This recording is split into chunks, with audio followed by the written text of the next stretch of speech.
एक तरफ कह रहे करोड़ों जितेंद्री, एक जितेंद्री नहीं, करोड़ों जितेंद्री, करोड़ों कर्मकांडी, साधना परायण श्यामा श्याम के अनन्य भक्ति की बराबरी नहीं कर सकते, जबकि वो जितेंद्री नहीं है। महापुरुषों ने खुल के कह दिया, आ ब्रह्म स्तंभ पर्यंतम सर्वम मायामयम जगत सत्यम सत्यम पुनः सत्यम हरिर नामयम केवलम। जप नाम जप। बड़ा आश्चर्य होता है, क्योंकि उसका लक्ष्य है भगवत प्राप्ति।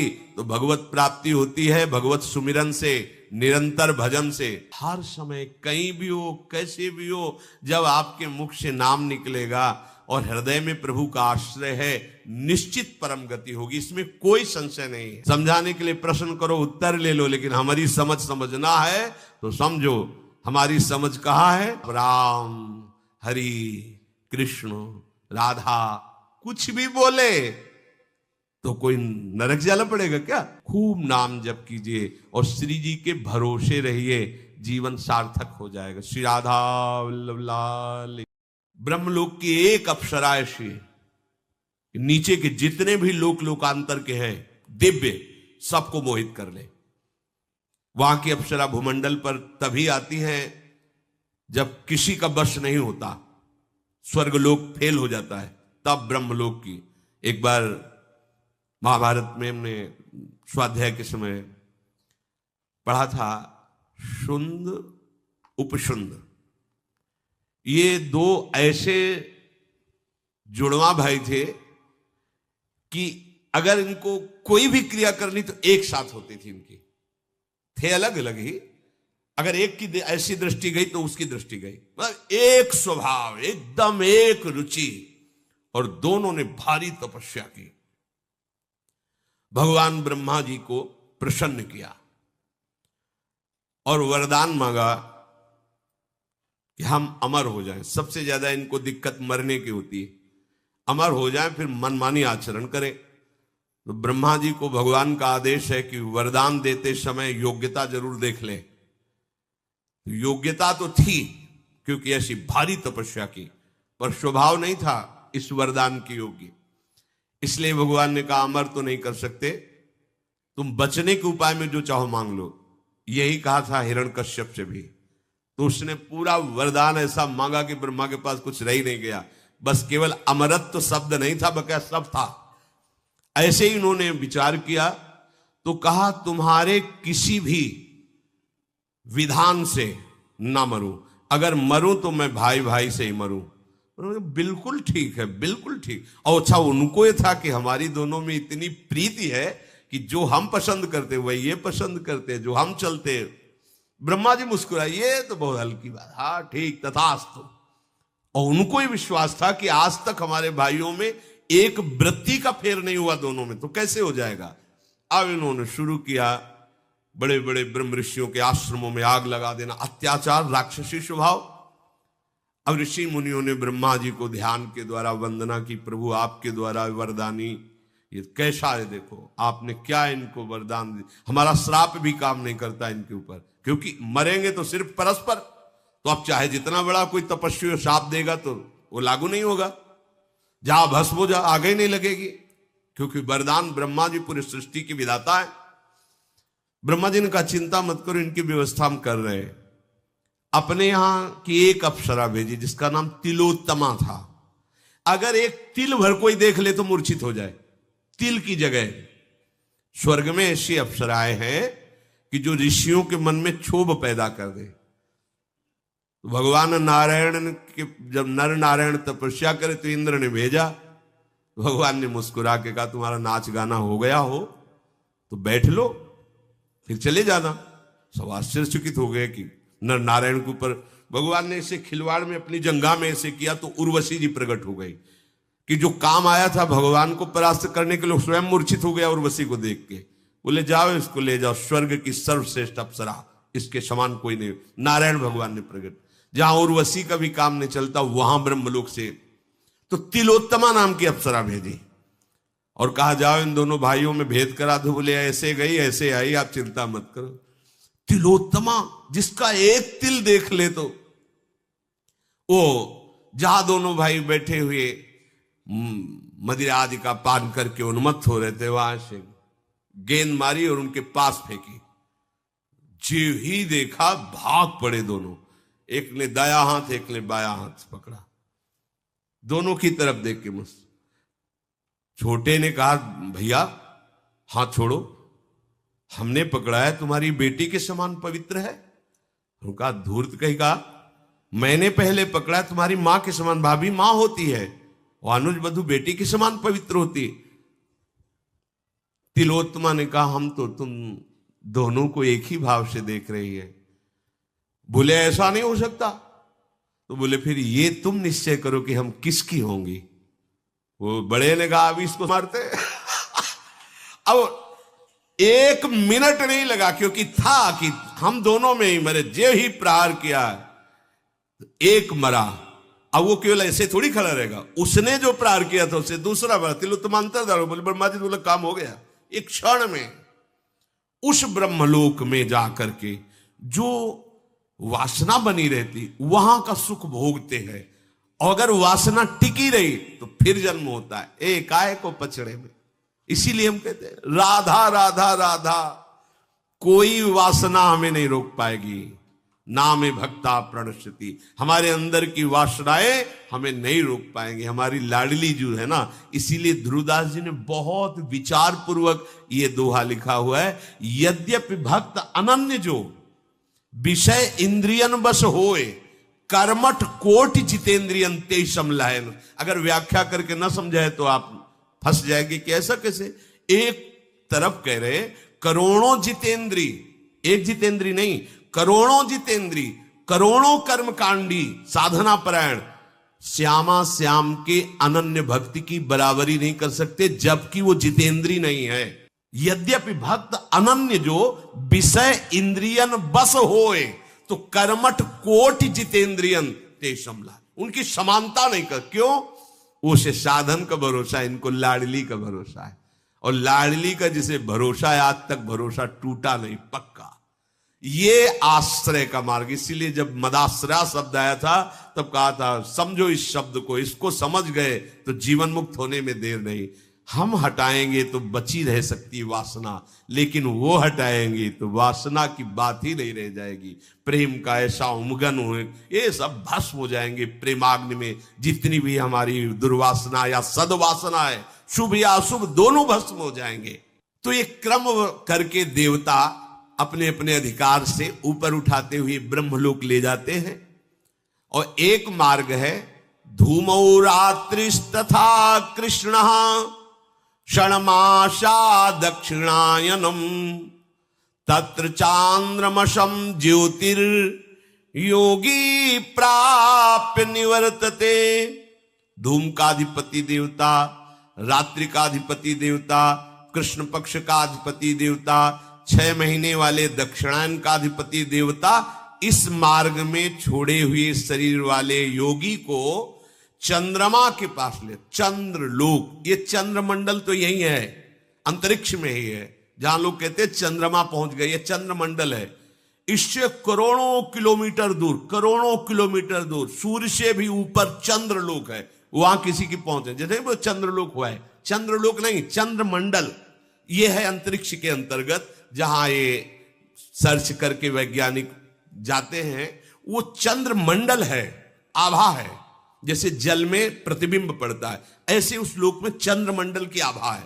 चंद्रलोक, ये तो सूर्य लोक के भी, बस सूर्य लोक को क्रॉस कर सके ऐसा कोई देहधारी पैदा ही नहीं हुआ। ये जटायु और संपाति, ये भगवान गरुड़ के अंश से ही है। महान तेजस्वी बलवान जटायु के बड़े भाई संपाति जी कह रहे थे जामवंत और हनुमान जी आदि से, जब पता चला कि जटायु जी का उद्धार हो गया और भगवान श्री राम ने अपने हाथ से अंतिम क्रिया की, तो आंसू आ गए। उनका मेरे पंख तो भस्म हो चुके हैं, तुम मुझे समुद्र तक ले चलो, मैं अपने भाई को तर्पण करूं। तर्पण किया और तब पूछा कि आपके पंख कैसे भस्म हो गए। बोले हम दोनों यौवन में थे, संपाति जी कह रहे, हम और जटायु। खिलवाड़ में होड़ लगी कि सूर्य को छूना है, तो वो तो विवेकवान था, जब ताप लगा तो नीचे उतर आया, पर हम अहंकारी थे, आगे बढ़े, हमारे पर भस्म हो गए। और मैं नीचे गिरा तो आज तक मैं कष्ट भोग। सूर्य तक पहुंचना, सूर्य लोक के बहुत ऊपर चंद्र लोक है। यहां वैज्ञानिक तो बात, यहां दैवी शक्ति संपन्न जो भगवत विधान से पास है वो आगे जा सकते हैं, जैसा इसमें वर्णन है। योगी जन ये कोई साधारण गति। तो संपाति कह रहा है कि मैं देख रहा हूं, यहां से देख रहा हूं, गीधई दृष्टि अपार, मैं यहां से देख रहा हूं। अशोक वाटिका में श्री जानकी जी शोक मुद्रा में विराजमान है। बूढ़ा हो गया हूं, नहीं तो जटायु ने तो युद्ध करके वीरगति को प्राप्त हुए, रावण को अपनी चोंच और पंजों से फाड़ के फेंक करके जानकी को उठा करके राम जी के पास रख देता है, इतनी सामर्थ्य है। बूढ़ा हो गया संपाति, ऐसे साधारण पक्षी थोड़ी थे। अब सूर्य लोक जाने की इनकी भी सामर्थ्य नहीं थी, फिर चंद्र लोक तो बहुत ऊपर है। कृष्ण पक्ष का अधिपति देवता 6 महीने वाले दक्षिणायन के अधिपति देवता को समर्पित करता है और वो सकाम योगी चंद्रमा के लोक को प्राप्त होकर वहां सुख भोगता है और फिर मृत्यु लोक में जन्म लेता है। ये उन सकाम जो सुख भोग की लालसा से कामना की, तो कृष्ण पक्ष में शरीर छोड़ करके दक्षिणायन में वो फिर इस गति को, ये कोई खास बातें नहीं है। प्राय इन्हीं में पर एक अपने वृंदावन की भूमि से बोल रहे, खास बातें नहीं, खास बातें हैं। आज प्रभात लता मंदिर में सुख बरसत अति हर्ष युगल भर, गौर श्याम अभिराम रंग भरे लटक लटक पग धरत। ये शोभा देखने को मिले, इनके साथ में विहरण करने को मिले, इनके श्रीअंग की सेवा को, बस इसके आगे कोई गति नहीं। मोक्ष सुख भी फीका लगता है। शुक्ल और कृष्ण ये दोनों गतियां अनादिकाल से प्राणी मात्र से संबंध रखने वाली मानी गई है। इसमें एक गति को जानने वाला जो उत्तरायण को और ब्रह्मलोक को प्राप्त होता है, यदि भगवत कृपा से ब्रह्मलोक में उसे वैराग्य हो जाए तो फिर वो मोक्ष का अधिकारी हो जाएगा, फिर लौटना नहीं पड़ेगा। और अगर वैराग्य वहां नहीं हुआ, वहां के भोग सुखप्रद लगे तो वहां से भी हटा दिया जाएगा, फिर जन्म होगा। इसलिए गोस्वामी जी बहुत सोच विचार के कह रहे, मेरे बनाए न बनेगी कोटि कल्प लो, चूक हो सकती है मेरे से, हे नाथ आप। ये बड़ा सरल मार्ग है, सहज मार्ग है, समर्पित मार्ग है। दूसरी गति जाने वाले को निश्चित उसमें चांस नहीं है। जो दक्षिणायन, कृष्ण पक्ष, सकाम और योगी, सकामता होती है, सिद्धि हो जाए, लोक में यश हो जाए, इसके तो मोक्ष का चांस ही नहीं। पहले वाले को चांस है, जो उत्तरायण से ब्रह्मलोक गया है, वैराग्य हो सकता है। यहां श्री कृष्ण शरणागत की अभी कोई गति की बात नहीं है, अभी केवल लगन लगी है ललित त्रिभंगी से प्यार करने की। तो ब्रह्मादिक के भोग सब विष सम लागत ताही, नारायण ब्रजचंद की लगन लगी है जाए। लगन लगी तो ब्रह्मलोक तक के भोगों का वैराग्य हो गया। वो साधना करके जो प्राप्त करता उसे कृष्ण प्रेमी विष की तरह देखता, विष की तरह ब्रह्मलोक। इसीलिए ये मार्ग जल्दी पकड़ में नहीं आता। श्री कृष्ण प्रेम का मार्ग जल्दी हाथ में नहीं लगता, असीम कृपा होती है तब ये बात समझ में आती है। इसीलिए कह रहे बहुत बढ़िया भाग्य खुल गया, मान लीजिए सही मार्ग मिलना कठिन है। ऐसे फंसे एक उपासक आए थे प्रश्न के हित धाम में ध्यान विषय का, तो हमने कहा आपका ध्येय क्या है? ध्यान का विषय तब वर्णन करें, आपका ध्येय क्या है? क्योंकि ध्याता, ध्यान और ध्येय, आपका ध्येय क्या है? तो उनका शून्य, आंख मूंदते शून्य की भावना करते। तो हमें लगता है इसकी भावना करने की जरूरत ही नहीं है, अंधकारे अंधकार तो है, तो मान लो शून्य ही है। अरे ध्यान करो राधा नाम का तो तुम्हारा काम बन जाएगा, ध्यान करो श्री जी के गोरे चरणारविंद का। एक उपासक मिले, हम तुम्हारा क्या ध्येय है? तो उनका ज्योति, जैसे दीपक की लो ऐसे हम ध्यान, आंख मूंदने की जाए, इतनी बड़ी ज्योति स्वरूप तेजो राशि भगवान भुवन भास्कर चमक रहे, मिला लो आंख, इससे बड़ी ज्योति क्या है? अरे काहे को समय नष्ट कर रहे हो? अगर आपको ध्यान रखना है, ध्यान करना है, पूर्ण अनुराग रस सागर की सार मूर्ति लाडली के गोरे चरणारविंद की नख चंद्र छटा का ध्यान करो। जिस छटा के प्रभाव से गोपी प्रेम की ध्वजा बन गई, वो तुम्हारे हृदय में प्रेम समुद्र उड़ेल देंगी। ध्यान का विषय यह है। सही मार्ग मिलना कठिन, पूरा जीवन व्यतीत हो जाता है, मार्ग ही नहीं मिलता तो लक्ष्य की तो बात जाने दो। एक यात्यनावृत्ति मन या वर्तते पुनः। शुक्ल मार्ग से उत्तरायण में साधन परायण साधक जो निष्काम भाव से किए वो ब्रह्मलोक में पहुंच, और ब्रह्मलोक में उनके अंदर वासना अगर बची है तो जागृत हो जाती वहां के भोग देख करके। वहां से वैराग्य हो तब मोक्ष पद का अधिकारी। ब्रह्मलोक में जाकर ब्रह्मा जी के साथ सुख भोगता हुआ फिर मुक्त हो जाएगा यदि वासना नष्ट हो गई तो। वहां भी यदि लगा हुआ है, इसीलिए महापुरुषों ने खुल के कह दिया, आ ब्रह्म स्तंभ पर्यंतम सर्वम मायामयम जगत सत्यम सत्यम पुनः सत्यम हरे नामयम केवलम। जप नाम जप। पर आश्चर्य होता है, नाम में प्रीति नहीं हो सकती और दुनिया का प्रपंच याद है, दुनिया के शास्त्र याद है, नाम में नहीं, नाम निष्ठा नहीं। वाणी खुलने के पहले निकलना चाहिए आराध्य देव का नाम, राधा राधा राधा। फिर बात करो, फिर बीच में बोलो राधा राधा, फिर विश्राम करो राधा, तुम्हारी बात बन गई। बार बार जन्म मरण के चक्र से जो युक्त रहते हैं अर्थात सकामता, वो भी योग है। ये उन विषयी पुरुषों की बात नहीं करते जो अधर्म के, वो उनके लिए तो दुर्गति है। ये सदगति की बात कर रहे हैं जो धर्म से चलते हैं, शास्त्र सम्मत गृहस्थ का पालन करते हैं, पर कामनाएं हैं भोगों की, उनको ये दक्षिणायन वाला मार्ग मिलता है, फिर उनका जन्म होता है। पर ये जिनकी दुर्गति हो रही उससे करोड़ों गुना बढ़ करके है ये। हे अर्जुन, इन दोनों मार्गों को जानने वाला कोई भी योगी मोहित नहीं होता। समझ रहे हो? भगवान इशारे में क्या बता रहे हैं? जो इन दोनों मार्गों को जान गया वो इन दोनों से मतलब नहीं रखेगा। भैया ब्रह्मलोक गए और कहीं चकाचौंध में फंस गए तो फिर गड़बड़ हो गया।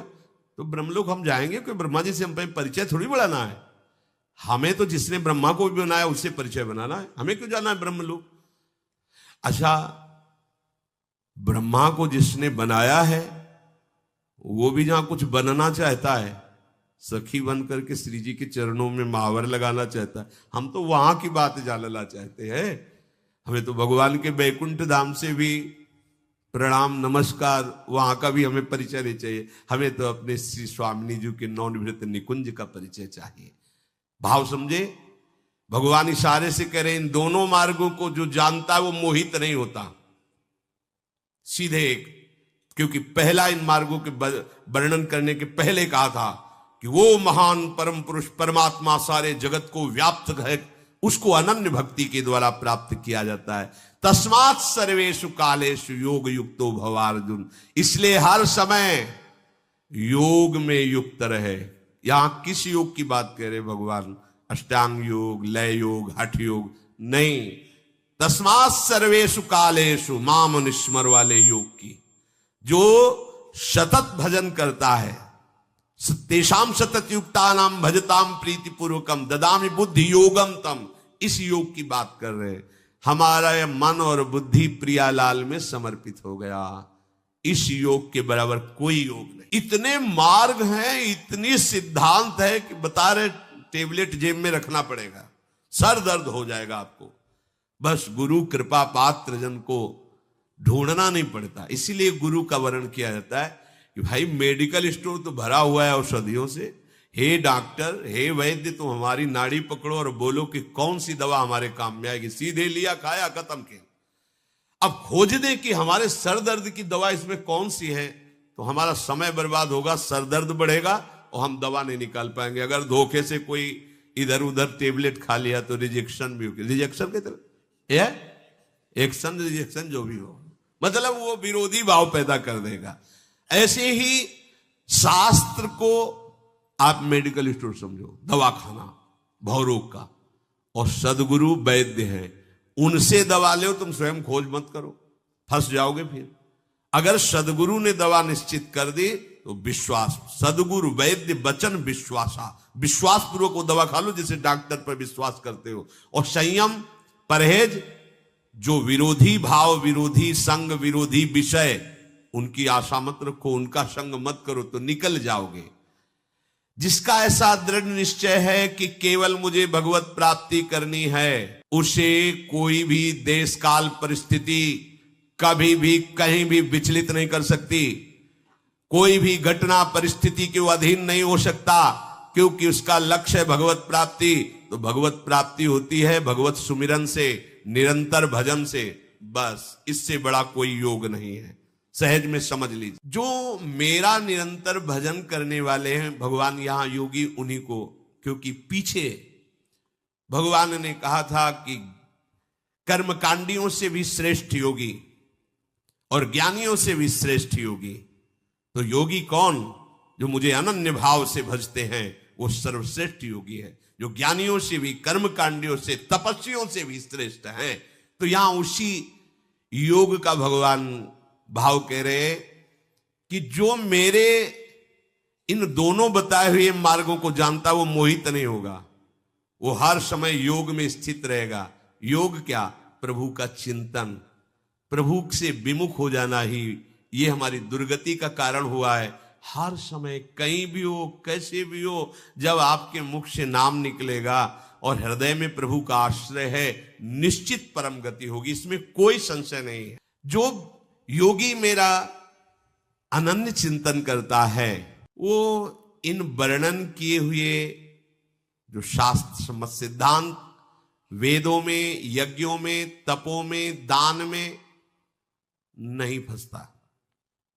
भगवान स्वयं के ध्यान से सुनो, क्योंकि जितने इनके सब साधन फल करे गए हैं वो तो उसके चरण चूमते हैं। जो मेरा निरंतर चिंतन करता है उसको ये सब की तरफ बढ़ने की जरूरत नहीं। अगर आपकी नाम में रुचि हो रही तो देखना सब आपको फीका लगने लगेगा। नाम में रुचि नहीं है तो ही होता है। जो तपों का, दान का, वेदों के स्वाध्याय का, यज्ञों का और वर्णित इन मार्गों का जो पुण्य फल कहा गया है, जो मेरा भक्त होता है इससे प्रभावित नहीं होता। ये खास बात समझो। भगवान सब वर्णन किए और बाद में कह रहे हैं इन सब का अतिक्रमण कर जाता है वो। सीधी बात, मेरी प्यारी जो प्यारी, कोई समझे या न समझे, सबसे हमारी समझ भली। ठाकुर नंद किशोर हमारे ठकुराइन वृषभान ले। समझाने के लिए प्रश्न करो, उत्तर ले लो, लेकिन हमारी समझ समझना है तो समझो। हमारी समझ कहाँ है? ठाकुर नंद किशोर हमारे ठकुराइन वृषभान लली। प्रभु यहां कह रहे कि जो योगी है, कौन सा सतत मेरा स्मरण करता है, वो इन सब से प्रभावित नहीं होता। ना उसे उत्तरायण से मतलब है, ना दक्षिणायन से। अच्छा, जैसे आप बहुत पापाचरण कर रहे हो, पवित्र तिथि में मरे, पूर्णिमा है, उत्तरायण है, क्या आपको ब्रह्मलोक मिलेगा? क्या यमदूत मार डंडे सीधे आपको नरक ले जाएंगे? ठीक है। दक्षिणायन है, कुतिथि है, कुसमय है, कुजगह है, और आप राम, हरि, कृष्ण, राधा कुछ भी बोले तो कोई नरक जाना पड़ेगा क्या? नहीं, सीधे भगवान के दिव्य पार्षद भगवत धाम। ये सिद्धांत को समझो। एक है कर के पाना, एक है हो के पाना। कर के पाने में जन्म जन्मांतर लगेंगे और हो के पाने में अभी अभी। कमा के अरबपति बनना और गोद नामे में बैठ जाना है। जो कर के पाना है वो कमा के बड़ा जन्म जन्म, और हो के गोद नामे में।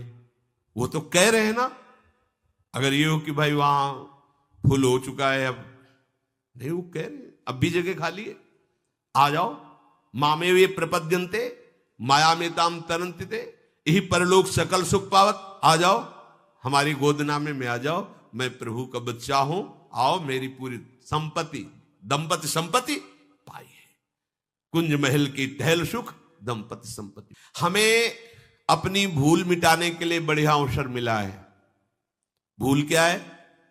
मैं स्त्री हूं, मैं पुरुष हूं, मैं पिता हूं, मैं माता हूं, मैं पति हूं, मैं ये भूल है। इस भूल को मिटा दो। मैं प्रभु का हूं, प्रभु मेरे, वही है। आप भी मानते हैं, ना मानते हुए भी। जब वो अंतर ध्यान हो जाते हैं तो जो तुम्हारी प्रिय पत्नी, प्रिय पुत्र, प्रिय पति, रख के दिखा लो भाई हम 4-6 महीने से रखे हुए हैं क्योंकि प्रिय हैं। कमरे में जाने में भय लगेगा कि चलो, क्यों? वही तो तुम्हारा पुत्र है, वही पत्नी है, वही बोले, डर लगता है। अब वो कहां रहे? तो जो नहीं रहे उनको जानते थे क्या? जानते तो 5 भौतिक शरीर को थे। अब क्या डर है? अब उसी से कहो कि आप हृदय से लगाओ, वही पुत्र है तुम्हारा, वही पति। नहीं, डर लगता है। और फिर उससे कहो कि रखे रहो, काहे को रो रहे हो, रखे रहो ना, कोई नहीं ले जाएगा। इसी से तो प्यार करते, पैसा दे के कहेंगे कि इसको जला दो, जाके हटाओ इसको। अनजाने में भी तुम प्यार प्रभु से ही करते हो, पर जान के कर लो तो निहाल हो जाओगे।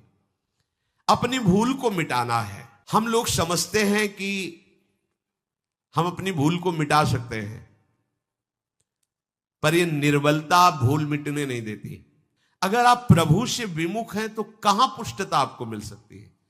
अरे भाई, हम क्यों जीना चाहते हैं 100 वर्ष? नहीं जीना है। अगर हमारी लाडली जी को ऐसा ही है तो जब उनको बुलाना हो बुला ले, हम उन्हीं के लिए जीवन दिए हुए ना। अच्छा, उनको जो कराना है वो करवा रहे हैं, किसी को दुख दे के, किसी की हत्या करके, किसी के।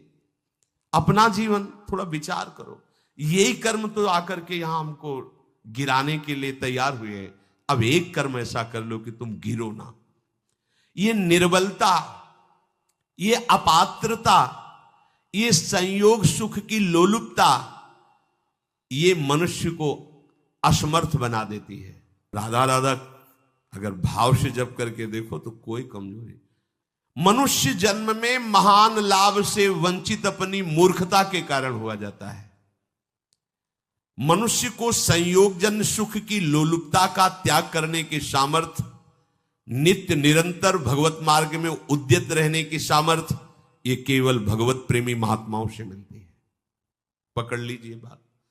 अगर शब्द है भगवत प्रेमी महात्माओं से, क्योंकि भाई अगर भटके हुए जंगल वाले से फंस गए तो तुम्हारा दिमाग ही बदल जाएगा, ये धाम नाम सब छूट जाएगा।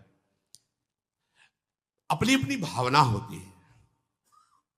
एक संत भगवान नर्मदा के किनारे से आए थे। उन्होंने कहा कि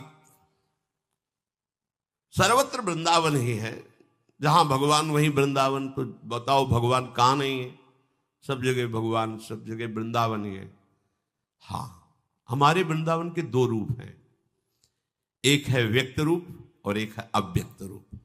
अव्यक्त रूप से जहां आप व्यक्त रूप का चिंतन करोगे वहीं आपको भासेगा, अनुभव में आने लगेगा। लेकिन वृंदावन तो वृंदावन ही है ना। कोई त्रिभुवन में जगह बताओ जहां ललित त्रिभंगी बिहारी जी मूर्तिमान होकर के विराजमान हो। ये किसी कारीगर की रचना नहीं, स्वयं प्रियालाल श्यामा श्याम स्वामी हरिदास जी के प्रेम से ये युगल रूप एक वपु धारण कर बांके बिहारी के, ये प्रिया प्रीतम साक्षात कहना भी एक लघुता सी लगती है। प्रिया प्रीतम, ये कारीगर की रचना नहीं की। श्री राधा रमण जो सरकार साक्षात गोपाल भट्ट जी के प्रेम आंसुओं से प्रभावित होकर शालीग्राम में ही प्रिया प्रीतम रूप होकर राधा रमण जी के रूप में विराजमान है, श्री राधा वल्लभ लाल जी महाराज। और ऐसे कितने ठाकुर वृंदावन में, घर घर ठाकुर वृंदावन में। एक संत जहां रहता है उस देश की, उस क्षेत्र की महिमा हो जाती है। यहां तो घर घर संत है। जैसे एक परिवार में 10 लोग रहते हैं, ऐसे कुटिया में 10 संत रहते हैं। यहां संतों का एक खेत है। एक जगह भागवत होती है तो वहां मंगल और पवित्रता छा जाती है, घर घर भागवत हो रही है। एक जगह अखंड कीर्तन, यहां घर घर अखंड कीर्तन है। कैसे कोई वृंदावन की समानता कोई कर सकता है? भाव से तो वृंदावन सिर्फ वृंदावन। अब आप अगर ये मान के कि संग करोगे तो वृंदावन निष्ठा फेल हो जाएगी। और जब यहां के रसिकों से बात करोगे तो कहेंगे विचार करो वृंदावन की कैसी अद्भुत महिमा है। देखो वृंदावन की महिमा की। अगर बाहर हरि भी हो तो आंख उठा के मत देखना।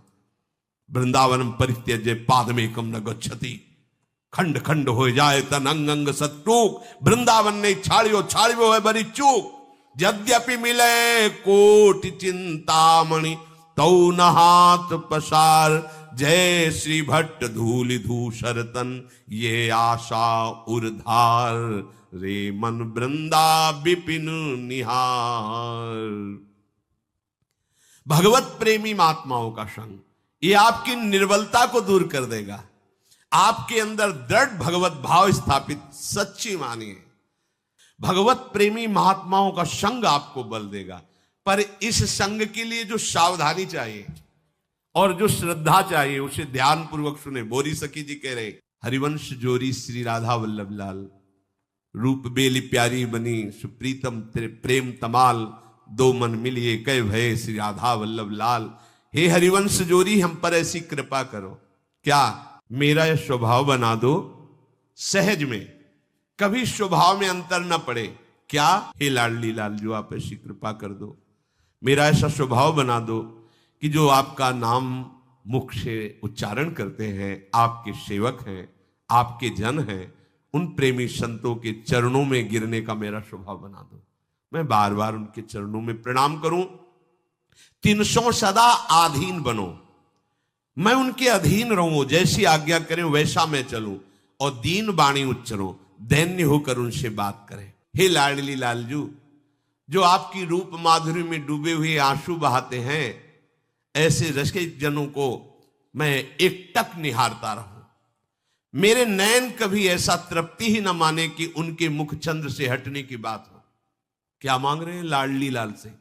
आपकी रूप माधुरी में जो डूबे हुए आंसू बहा रहे, मैं उनको निरंतर देखता रहूं। जो प्रेम से आपकी रसरीति के लीला जस का गान करते हैं, वो हमें प्राणों से भी अधिक प्यारे लगे।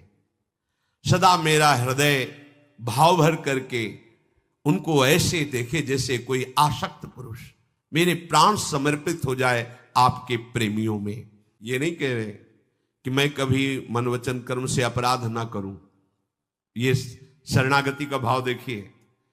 कह रहे अपराध मन क्रम वचन तिनके, कबहू जिन करवाइयो। ये सूक्ष्म विषय है। देखो हम समर्पित है, मांग हो रही है, पर क्या कह रहे हैं?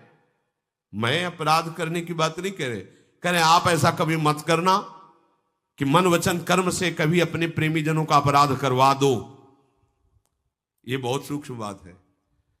मतलब हमें क्या देखना है?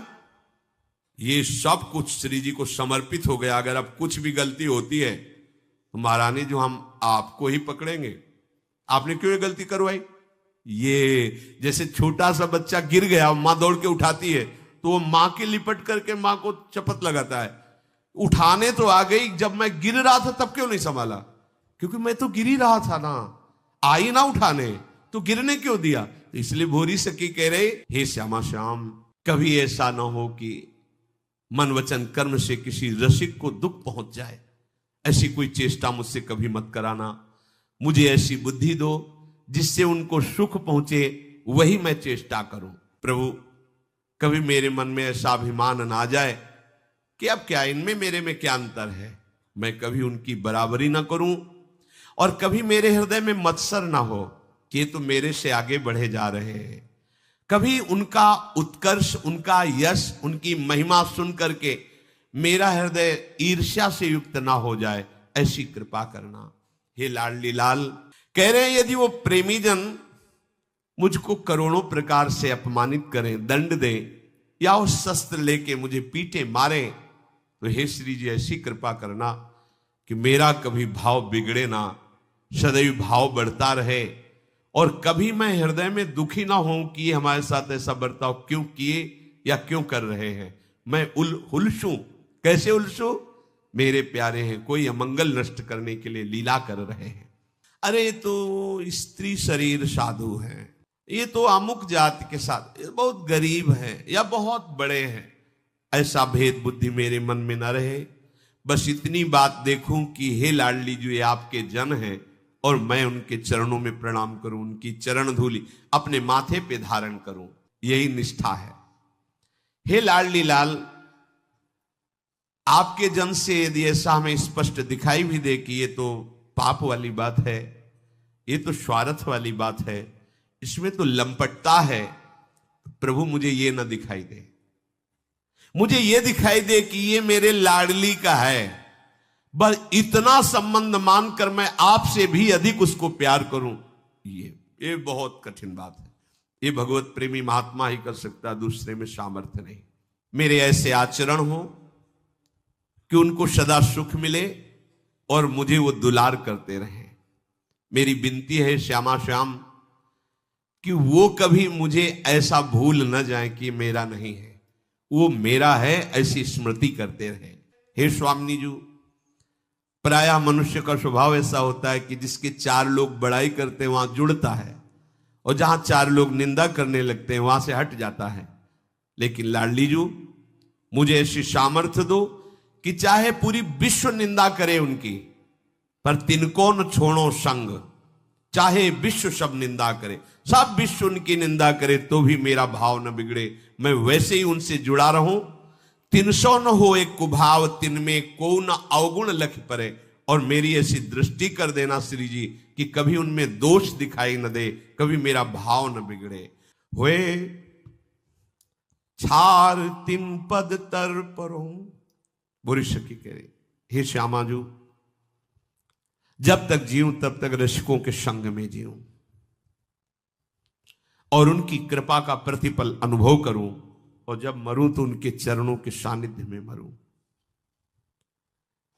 और मेरा शरीर वृंदावन की रज में रज बनकर मिल जाए, बस इतनी ही मांग है। देखो, ये जब हमारे हृदय में ऐसी भावना रसिकों के प्रति हो जाती है तो फिर माया हमें परास्त नहीं कर सकती, फिर कोई भी संयोग जन्य सुख हमें भ्रष्ट नहीं कर सकता, फिर कोई भी अभिमान की क्रीड़ा हमें भगवत मार्ग से दूर नहीं कर सकती। भगवत प्रेमी महात्माओं की अमोघ कृपा होती है, महासंगस्त दुर्लभ हो। पर बस ये जो अगम्य है वो यही बात है कि हमारी गुण दोष दृष्टि होती है। कभी हमारी दृष्टि दोषमयी हुई तो हम उनको देखा तो उनमें भी दोष नजर आएगा, कहीं दोष देखकर मेरे मन में कुभाव आ गया तो मार्ग ही छूट जाएगा। इसलिए भोरी सखी कह रहे कि जौलों जियो तिन संग रहो, तिनकी कृपा अनुभव करो, हित भोरी तिनके ढींग मरो। कैसा सौभाग्य होगा जब रसिक जन सब घेरे हुए प्रियालाल का जस गा रहे होंगे और उनके चरणों के समीप पड़े, उनके दर्शन करते हुए जस सुनते हुए श्री जी के पास जा रहे हैं। ये गति आगम निगम अगोचर गति है, ये शास्त्रों से परे गति है। भगवत प्रेमी महात्मा जन बैठे हुए जस गा रहे हैं और बीच में श्री जी की सखियां आई और उसको दिव्य नवनिवृत्त निकुंज में ले जा रहे हैं। पूज्य श्री पंडित गया प्रसाद जी महाराज गिरिराज में थे, उन्होंने दिव्य दृष्टि से देखा कि एक नवीन सखी पालकी में बैठी हुई और कई सखियां राधा नाम कीर्तन करती हुई वृंदावन की तरफ ले जा रहे हैं। तो उन्होंने कहा कि भाई जी का शरीर पूरा हो गया, क्योंकि ये भाई जी ही है। पता लगवाया तो हाँ, उसी समय उसी तिथि को पूरा हुआ था ऐसा। तो ये जो गति है आगम निगम अगोचर गति है। उत्तरायण दक्षिणायन ये नाना प्रकार की गतियां हैं, पर प्यारी जू प्यारे जू का जो दृढ़ प्रेम है वो प्रेमी जनों के संग से मिलता है। पर प्रेमी जनों के संग का निर्वाह करना, ये इसीलिए दुर्गमो लिख दिया। महत्संगस्त दुर्लभ हो, अगर मिल भी जाए तो अगम्यो, उसका निर्वाह करना बड़ा कठिन। अगर निर्वाह कर गए तो अमोघस्य, निश्चित भगवत प्राप्ति, निश्चित भगवत प्रेम। हुए छार तिन पद तर परो, मरने के बाद की भी आकांक्षा रख रहे हैं कि मेरा शरीर वृंदावन की रज में मिले और वो रसिक जन हमारे ऊपर चले, उनके चरण सदैव हम पर पड़ते रहे। तो भगवत प्रेमी महात्माओं के संग से निरंतर प्रिया प्रीतम के अभंग प्रेम को प्राप्त करना ही जीवन का परम लाभ है। खूब नाम जप कीजिए और श्री जी के भरोसे रहिए, जीवन सार्थक हो जाएगा। श्री राधा वल्लभ लाल की।